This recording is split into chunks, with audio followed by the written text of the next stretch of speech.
Aujourd'hui, je vais vous donner un petit conseil qui vient de ma propre expérience. C'est pas trop un truc qu'on voit dans les livres ou qu'on apprend à l'école, mais pour moi, c'est quelque chose vraiment de primordial. Ce que je vais raconter va permettre de débloquer le fait de savoir comment progresser en dessin. Ce que je vais dire, ça va vous paraître peut-être évident à la fin, mais pourtant, il faut le conscientiser. Et pour moi, c'est l'un des meilleurs conseils en dessin que j'aurais à donner à quelqu'un si je devais en donner un. Commençons à parler du sujet. Pour faire un dessin réussi, il faut connaître ses capacités, ce qu'on est capable ou non de réaliser. Par exemple, on va pas faire un combat de boxe avant d'avoir tapé dans son sac de frappe et de savoir comment mettre des coups et quelle est la force de nos coups. Et ben on va dire que c'est pareil pour le dessin. Si on comprend bien son niveau, alors ça va être plus facile de réaliser une illustration, une page de manga ou de BD, mais il faut bien comprendre comment ça fonctionne. Il faut intégrer qu'il y a 3 niveaux de dessin. 1. C'est le niveau décalcage. Je vais prendre des pantins et des paysages qui existent déjà et je vais les décalquer. 2. Le niveau recopiage. Je recopie des personnages et des paysages. 3.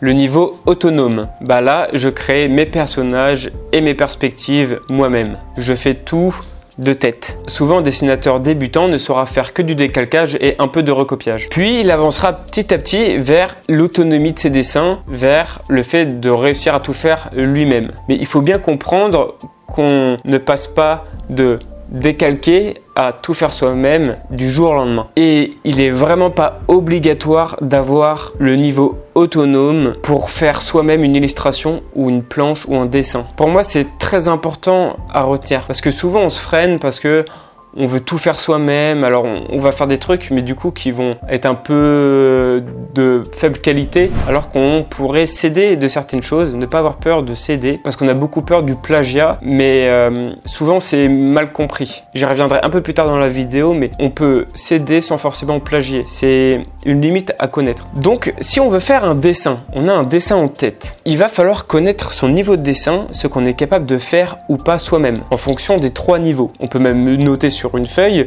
ça je peux le faire de tête, ça j'ai besoin de décalquer, ça j'ai besoin de recopier. Ça permettra déjà de savoir quelles compétences j'ai à acquérir et aussi de quoi je dois m'aider pour réussir à faire un dessin fini. Il faut bien comprendre que plus on avance sur les 3 étapes, plus on devient autonome, plus on développe son propre style. C'est pour ça que bien qu'on peut au début s'aider, décalquer un peu, etc., il faut continuer de s'entraîner pour petit à petit réussir à avoir sa propre identité car plus on fait les choses par soi-même, plus notre dessin d'identité. Ces deux-là vont vraiment ensemble. Souvent on se demande comment avoir son style et ça va vraiment ensemble. Maintenant que j'ai un peu introduit ces 3 étapes, je vais vous montrer avec une même illustration le rendu que je peux avoir en faisant 3 façons différentes de faire. On verra bien que les rendus seront différents, ce ne sera pas les mêmes styles. On voit bien que dans la 1, je me décalque pour faire la posture. La 2, je me recopie pour faire ma posture. Et à droite, je la fais de tête en partant d'un petit croquis. Pour ceux qui ne sont pas sur ordi, s'ils veulent décalquer, il y a un bon outil qui existe, c'est une table lumineuse. Ou alors on peut aussi scotcher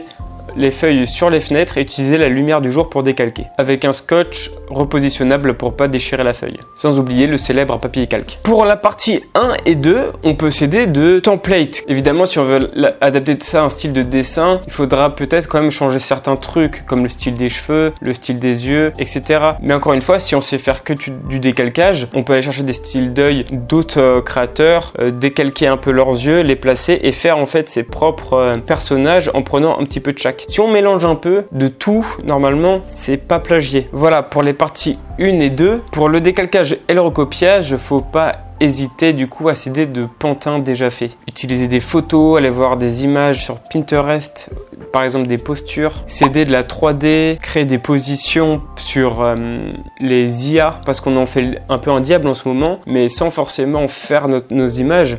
On peut demander de faire quelques postures et ensuite décalquer la posture ou certaines choses comme ça. Sur les banques d'images, sur Unsplash, sur Google Images, etc. On voit qu'à partir de la partie 2, il faut quand même connaître les règles de perspective et savoir faire aussi du recopiage. Généralement, le recopiage, plus on va y passer du temps, plus il va ressembler au décalcage. Mais si on y met un peu notre style, normalement, on peut réussir à avoir des personnages un petit peu à nous. Moi, j'aime bien faire ça. Souvent, je me prends en photo et ensuite, je mets mon petit visage manga dessus ce qui fait que ça fait mon personnage. Et puis ça crée quand même quelques erreurs qui font que le dessin paraît un peu plus naturel, ça fait pas décalquer ou recopier. Donc rien que le fait de recopier en adaptant un petit peu avec son style permet déjà d'avoir un dessin un peu plus original. Et là encore, j'aurais pu le rendre encore beaucoup plus manga, hein, en changeant le character design, en mettant des effets, des trucs qui font plus manga. Il faut bien comprendre qu'être entièrement autonome, c'est très dur et que même les plus grands dessinateurs ne le font pas tout le temps. Ils utilisent souvent des photos pour faire leurs paysages, ou alors c'est des assistants spécialisés qui le font. Ils sont souvent spécialisés juste au niveau des personnages. Donc il y en a vraiment qui sont très forts, qui savent tout faire, mais c'est rare. Et aussi ça dépend des délais. Quand on doit faire beaucoup de dessins, il faut pas avoir peur des fois de céder, mais sans plagier. Et pour la 3, l'ultime, le Graal, celle que tout le monde veut atteindre, là il faudra tout maîtriser du dessin. Les plis des vêtements, les perspectives, le corps humain, les textures, les ombres, etc. Quand je recopie et je décalque, la petite astuce pour changer l'âge de la personne, parce que si on fait un enfant, il aura une plus grosse tête qu'un adulte, généralement je grossis la tête pour l'enfant et un petit peu les membres du corps, et généralement ça permet de rajeunir. Je vous ai fait un petit exemple. J'ai aussi enlevé la barbe, les poils et arrondi la tête. Et tout de suite, il paraît plus jeune. Notez bien que c'est avec l'expérience qu'on va petit à petit passer de 1 à la 3. De décalquer à recopier, puis à faire de tête. On peut réussir à faire un truc, par exemple au niveau 3, les personnages, mettre au niveau 2, au niveau des perspectives. Et c'est ok, chaque chose en son temps. Sachant que j'ai parlé de décalquer, je vais reparler un petit peu du plagiat parce que c'est un petit peu obligatoire pour ce type de vidéo. Si vous faites un projet à vous, il ne faudra pas recopier des personnages déjà faits sur internet ou dans des livres, etc.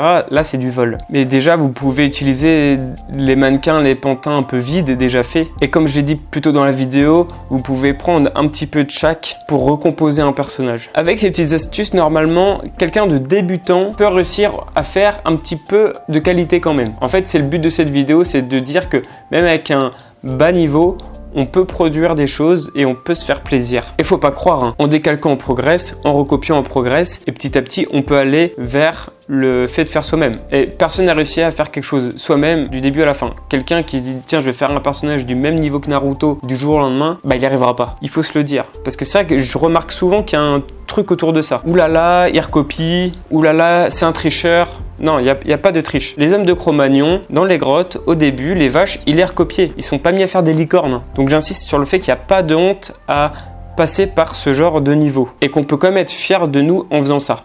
De nos dessins, de ce qu'on a fait, etc. Résumons rapidement. Pour bien faire un dessin, quel que soit son niveau, il faut évaluer son niveau, 1, 2 ou 3. Il faut savoir qu'on peut décalquer, recopier ou imaginer. Il ne faut pas avoir honte de céder d'autres supports. On peut recopier puis dessiner par-dessus.